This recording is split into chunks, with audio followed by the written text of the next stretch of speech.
Oke, di sini saya M. Fahmi Farizi dengan NPM 2457051017 akan menjelaskan pertemuan 3 dasar Kotlin untuk Compose. Oke. Nah, ini adalah Kotlin, adalah bahasa pemrograman yang sudah menjadi bahasa utama dalam pengembangan aplikasi Android. Pada modul ini, kita akan membahas dasar-dasar sintaks Kotlin yang perlu dipahami sebelum mulai menggunakan Jetpack Compose, terutama pada bagian data class dan collection. Nah, satu, variable dan immutability. Oke. Dua, trailing lambda. Terus ada data class. Nah, data class ini adalah jenis kelas khusus yang memang dirancang hanya untuk menyimpan data. Keunggulannya, Kotlin secara otomatis membuatkan fungsi-fungsi pendukung seperti toString, equals, dan copy, sehingga kita tidak perlu menuliskannya secara manual. Lalu ada variable dan tipe data. Dalam Kotlin, definition variable sangat menekankan pada keamanan seperti satu value, variable yang nilainya tetap read only setelah diinisialisasi, mirip final di Java atau once di bahasa lain. Nah, ini adalah best practice-nya. Gunakan val secara default, terutama di Compose untuk nilai yang tidak seharusnya berubah sembarangan. 2. Var untuk variable yang nilainya bisa diubah-ubah mutable. Oke, lalu ada tipe inference.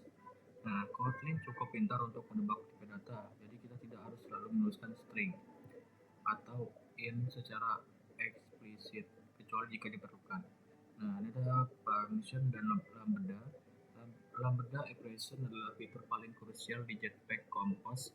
Hampir semua elemen UI di Compose seperti kolom, row, dan button itu menggunakan lambda. Nah, trailing lambda sintak jika parameter terakhir sebuah fungsi adalah lambda, maka lambda tersebut bisa ditulis di luar kurung. Inilah alasan mengapa Compose terlihat seperti blok bertingkat. Perbedaan function dan lambda. Nah, ini tanpa trailing lambda jadi gini, dan ini dengan trailing lambda seperti ini. Oke. Lalu keduanya menghasilkan output yang sama, namun trailing lambda lebih rapi dan mudah dibaca. Lalu ada data class. Data class adalah kelas khusus di Kotlin yang dirancang untuk menyimpan data. Keunggulan data class adalah Kotlin secara otomatis membuatkan fungsi-fungsi dasar seperti toString, equals, dan copy tanpa perlu kita tulis sendiri. Lalu ada collection. List adalah wadah untuk menyimpan banyak data sekaligus, di mana satu tempat bisa menyimpan banyak lagu sekaligus. Seperti ini. Lalu ini adalah langkah praktikum. 1. Siapkan project, kita buka aplikasi Android Studio, lalu menyiapkan aset gambar, siapkan 3 atau 5 aset gambar, lalu copy dan paste gambar, lalu simpan ke dalam folder. Lalu 3. Membuat pack model. Lalu 4. Membuat data class put. Lalu membuat data dummy. Lalu lakukan uji coba data. Nah, di sini ada tugas praktikumnya. Untuk pengumpulan LKP itu kita modifikasi template berikut.